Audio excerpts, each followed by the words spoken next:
जब तक आप अपने आप को नहीं समझोगे तब तक लोग आपका फायदा उठाएंगे। राम जब तक वन में नहीं गए थे तब तक वह मर्यादा पुरुषोत्तम राम नहीं बने। जब वो वन को गए तब जाकर वह मर्यादा पुरुषोत्तम राम बने। आज श्री प्रेमानंद जी महाराज, उन्होंने हर वो परिस्थिति, हर वो परेशानी सही है जिन्होंने उनको तोड़ तोड़ के आज इस मुकाम पर खड़ा कर दिया है। उन्होंने सर्दी सही, उन्होंने गर्मी सही, उन्होंने बरसात सही, लोगों के ताने सहे।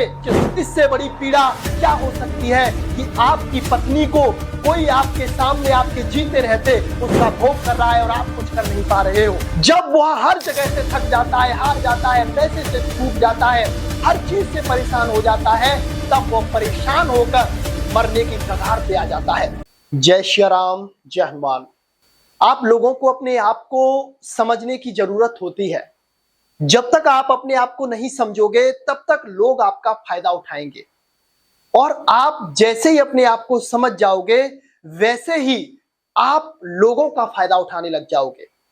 सांसारिक लोग क्या चाहते हैं कि इससे हमारा किसी भी तरह से स्वार्थ निकल आए, कोई काम मेरा इससे बन जाए, या फिर इसके वजह से मेरी जीवन में कुछ हो जाए, या आपसे उसका कोई लगाव होगा, तब वो आपका प्रयोग करेंगे।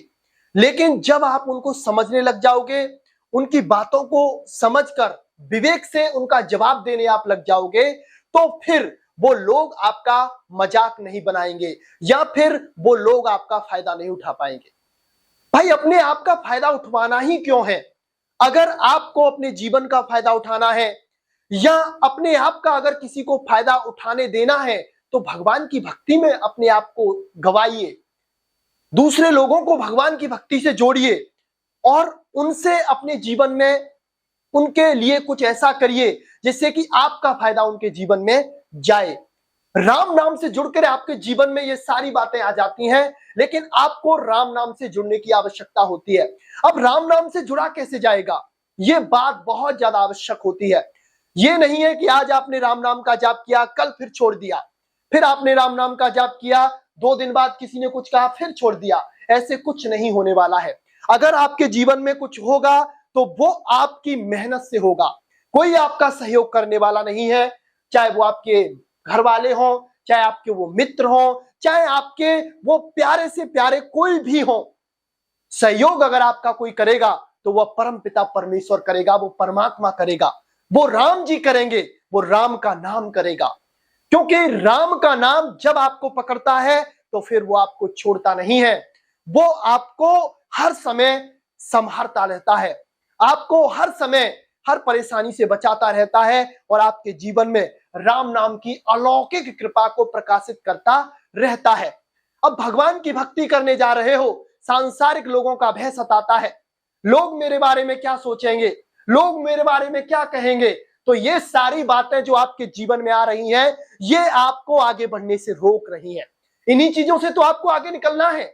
जब आप इन चीजों से आगे निकलोगे, इन चीजों को आप समझोगे और परिस्थिति के अनुकूल अपने आप को आप ढालने लग जाओगे, तो फिर आपके जीवन में कभी भी कोई भी रुकावट आएगी ही नहीं। अगर आपके जीवन में कोई कठिन परिस्थिति आ रही है, कोई परेशानी आ रही है, कोई दिक्कत आ रही है, और आपका ध्यान परमात्मा के चरणों में लगा हुआ है, भगवान के नाम से आप जुड़े हुए हो, श्री राम जी से आप जुड़े हुए हो, तो वो जो आपके अंदर प्रतिकूलताएं आ रही हैं, या आपके साथ जो प्रतिकूलताएं घटित हो रही हैं, वो आपके जीवन में एक सुनहरा मौका बन के आती हैं। आपकी मांग जो होती है वैसा ही आपके जीवन में घटित होना शुरू हो जाता है। अब आप भगवान से मांग रहे हो कि मैं एक ऐसा व्यक्ति बनूं जिससे लोग प्रभावित हों, लोग मुझे देखें, मेरी बातों को सुने, मुझे देखकर आकर्षित हों, मैं जो कहूं उसको माने और भगवान के नाम पे चले। तो सबसे पहले आपको उस पर चलने की आवश्यकता होती है।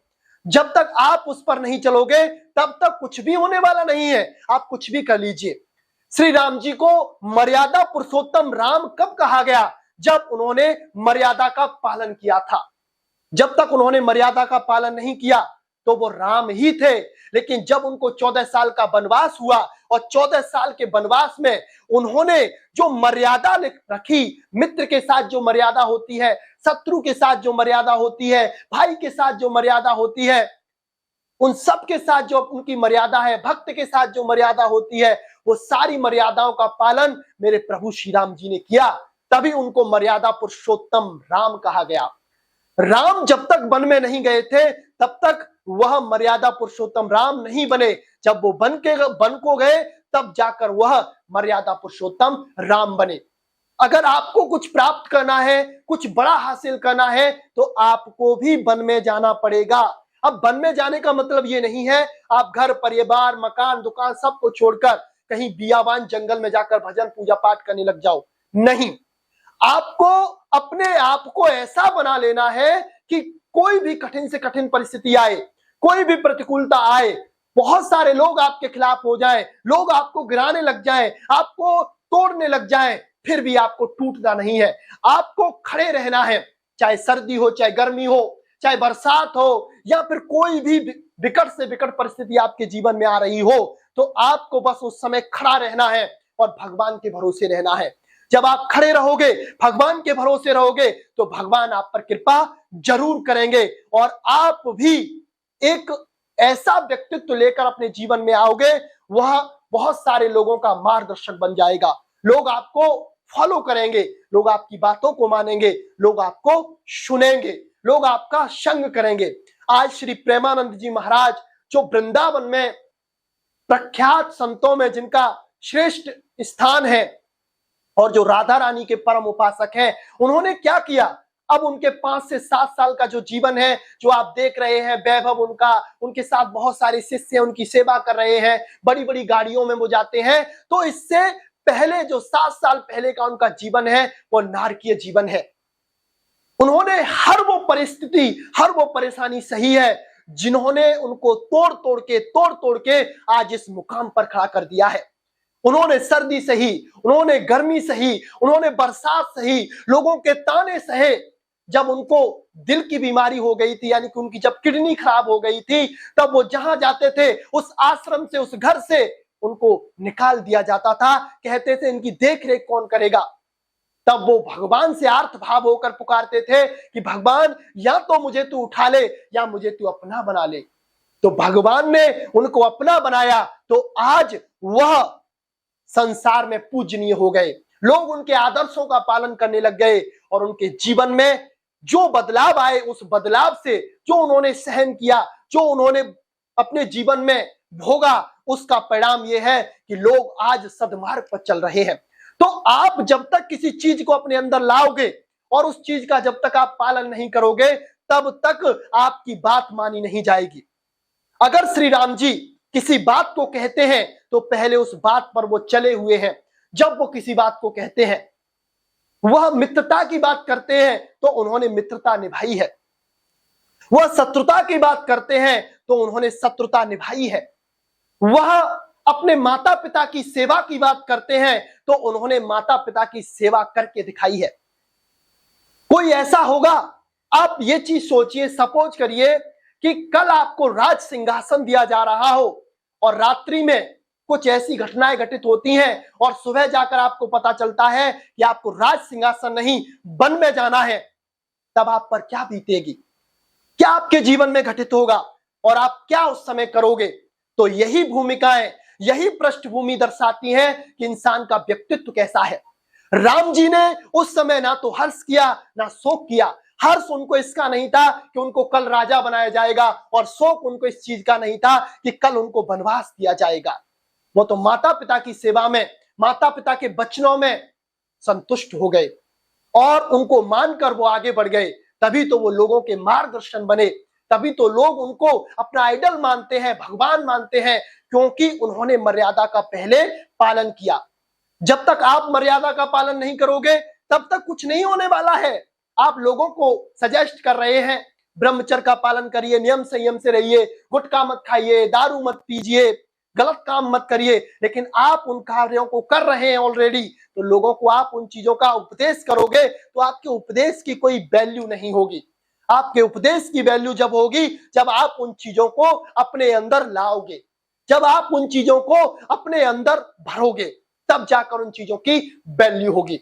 आपको कोई भी ठुकरा दे, संसार में आपका मित्र आपको ठुकरा दे, परिवार वाले आपके ठुकरा दें, आपके बड़े से बड़े प्रेमी आपको ठुकरा दें, कोई भी आपका सहयोगी ना हो, तो बस उस समय आर्तभाव होकर प्रभु श्री राम जी को पुकार लीजिए। आपके जीवन में कल्याण हो जाएगा, आपका जीवन बदल जाएगा। आपके परिवार में अगर कोई परेशानी होगी, वो परेशानी दूर हो जाएगी। आपके जीवन में कोई परेशानी होगी, वो परेशानी जड़ से मिट जाएगी। बस आप परमात्मा की शरण में चले जाइए। भगवान की शरण में जो भी गए, वो क्या कोई राजा महाराजा थे या कोई बहुत बड़े साम्राज्य के राजा थे? नहीं। विभीषण जी राम जी की शरण में आए, तब उनको लंका से निष्कासित कर दिया गया था। ये मान लीजिए कि लात मार के लंका से बाहर निकाल दिया गया था। जब वो श्री राम जी की शरण में गए, तो श्री राम जी ने उन्हें देखते ही लंकेश कहकर संबोधित किया था और उनको लंका का अचल राज दे दिया था। सुग्रीव जी अपने राज्य से निष्कासित, भाई से पिटे हुए, और उनकी जो सुग्रीव की जो पत्नी थी, उनको भी बाली ने अपने पास रख लिया था। और इससे बड़ा कष्ट, इससे बड़ी पीड़ा क्या हो सकती है कि आपकी पत्नी को कोई आपके सामने आपके जीते रहते उसका भोग कर रहा है और आप कुछ कर नहीं पा रहे हो, और उस पत्नी की मजबूरी भी है ये। तो ये इंसान के लिए मरने से ज्यादा चीजें होती हैं। लेकिन वो उन चीजों को लेकर संसार वालों के पास नहीं गए। वो गए पहले बहुत सारे लोगों के पास, लेकिन कुछ नहीं हुआ। लेकिन जब उनको हनुमान मिले, जब उनको राम जी मिले, तब वो राम जी की शरण में गए, तो वह किष्किंधा के अकंटक राज्य उन्होंने भोगा। तो